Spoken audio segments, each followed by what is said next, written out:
In the sun-drenched streets of Pompano Beach, Florida, nestled within the quiet Cresthaven neighborhood, stood a house hiding a deadly secret. 44-year-old Keith Poole was a man known for his boundless generosity. He was a devoted father who believed in giving second chances. When he looked at 18-year-old LaJuan Jones, the boyfriend of his 17-year-old daughter Jessie, he saw a boy in need of a family.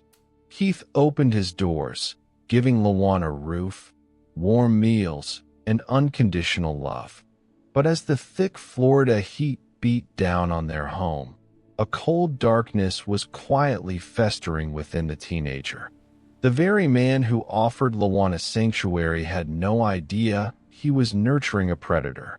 It was a ticking time bomb living right under his own roof, waiting to strike. The fragile peace of the household shattered on a seemingly normal Monday afternoon. Keith stumbled upon something online that made his blood run cold. It was a series of deeply inappropriate social media posts made by LaJuan. For a father who had opened his heart and his home to this boy, the blatant disrespect felt like a venomous snakebite. The air in the house immediately grew thick, heavy, and suffocating. The sanctuary Keith had built suddenly felt tainted by a creeping darkness. He couldn't just brush off this glaring disregard for the morals he taught his own children. As the late afternoon sun began to dip, casting long, twisted shadows across the living room walls, Keith realized he had to confront the boy he treated like a son. The unspoken tension wrapped around the family like a cold, tightened wire, ready to snap at any second. Keith was a man built on respect. He gave this boy a safe haven, treating him like his own. But those crude posts changed everything. It was no longer just disappointment. It was a fierce instinct to protect his teenage daughter, Jessie, and his home. The confrontation couldn't wait. Keith approached LaJuan, his tone calm but laced with the absolute, unyielding authority of a father. He looked the teenager in the eye, expecting an apology or a glimmer of remorse. But what stared back wasn't the lost kid he had rescued. LaJuan's eyes were dead, defensive, and utterly devoid of gratitude. The boy who had eaten at his table was now glaring at him with a dark, brewing defiance. The air crackled with a heavy, dangerous energy. Keith stood his ground, an unwavering shield between his innocent family and the venomous pride of a teenager rapidly spiraling out of control. The suffocating walls of the house could no longer contain the venom spilling from the teenager. The heated argument dragged its way toward the front door, spilling out onto the porch in the Pompano Beach daylight. Keith stepped outside, hoping the open air would cool the blazing fire. He kept his hands low, his posture completely relaxed, a desperate attempt to de-escalate the nightmare standing before him. Witnesses later said Keith was absolutely not aggressive. He posed no physical threat at all. But the true, gut-wrenching horror was unfolding just a few feet away. Keith's 3 young children were right there, their innocent eyes wide as they watched the tense standoff.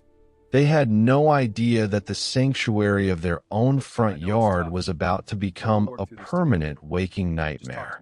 The air stood perfectly still. The Florida sun beat down with a relentless intensity, casting sharp shadows across the concrete. Keith stood tall, a beacon of calm in the midst of a rising storm. He wasn't a man of violence. His strength was in his steady gaze. He believed that even now, words could bridge the gap, that LaJuan would see reason and respect the home that had sheltered him. But LaJuan wasn't looking for reason. A cold void had opened up where the boy's humanity used to be. His hand moved toward his waistband, a motion so fluid it seemed to defy the chaos of the moment. There was no warning, no final shout, just a terrifying, dead-eyed determination that drained the color from the sky. The air itself seemed to freeze, sensing the arrival of a tragedy that could never be undone. The man who had given everything was now facing the boy who would take it all away. The deafening crack of gunfire ripped through the serene Florida neighborhood, a sound so violent it seemed to tear the very sky in half. Once, twice, then again, time stretched into an agonizing, slow-motion crawl. The birds in the surrounding trees went dead silent as the hot lead violently found its mark. Keith, the man whose only crime was loving too deeply and fiercely protecting his own, staggered backward. His eyes, wide with pure shock and a heartbreaking realization, locked onto the teenager he had nurtured like a son. The porch, once a place of innocent family laughter and warm summer evenings, instantly became a cold altar of absolute betrayal. The air filled with the bitter sting of gunpowder. He fell hard against the ground of his own sanctuary, his life slipping away. The echo of the shots lingered in the air, a haunting vibration that refused to fade. In the sudden, unnatural stillness, the world seemed to lose its color. Keith lay on the pavement, the very ground he had walked on every day to welcome his family home. But the most gut-wrenching sound wasn't the gunfire. It was the shrill, piercing screams of his 3 children. They stood frozen on the porch, their young minds failing to process the sight of their hero collapsing in a pool of spreading crimson. The man who had been their entire world was now silent, his protective gaze extinguished in an instant. Neighbors peered from behind curtains, witnessing a scene of pure carnage. The warmth of the Florida afternoon had turned cold as ice. The innocence of that home was gone, replaced by a trauma that would haunt their souls forever. The smoke hadn't even cleared from the gun when the twisted nature of this nightmare deepened. Lawan didn't drop to his knees in regret. He didn't look at the dying man who had fed him, or the traumatized children screaming in the yard. Instead, the cold instinct of a hunted animal took over. But he didn't run alone.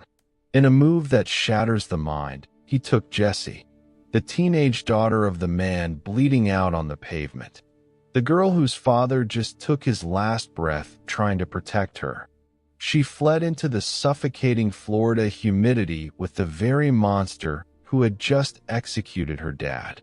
They vanished into the sprawling shadows of Pompano Beach, leaving behind a broken family and a neighborhood waking up to pure horror. The ultimate betrayal raced into the dark as Keith's life faded into the concrete. For 3 agonizing days, the ghost of Lawan Jones haunted the humid Florida streets. The manhunt intensified, casting a heavy, suffocating blanket of dread over Pompano Beach. Every shadow felt like a hiding place. Every snapping twig sounded like a returning killer. The local cops scoured the alleys and motels, desperate to find the 18-year-old who had shattered a family. While Keith's blood washed away from the concrete, the sheer terror of a killer on the loose gripped the tight-knit community. Lawan was out there in the dark, breathing the same air, feeling the walls of justice slowly closing in around him. The pressure mounted with every passing hour, a relentless ticking clock echoing the final heartbeats of the man he had ruthlessly gunned down. He couldn't run forever. The relentless weight of the manhunt finally broke Lawan Jones. After 3 days of hiding in the sweltering Florida shadows, the teenager walked into a police station and surrendered. The cold steel cuffs clicked around his wrists, locking him into a future at the Broward County Main Jail, charged with first-degree murder. Jessie Poole was found safe and returned to her family, but the damage was irreversible. The Pompano Beach house, once filled with the protective presence of Keith Poole, now echoed with a haunting emptiness. 3 children were left fatherless, their lives shattered by the boy their dad tried to save. As the community rallied through a GoFundMe to help the grieving family survive this nightmare, one brutal truth remained. Keith paid the ultimate price for his kindness, and his sanctuary was forever stained by betrayal.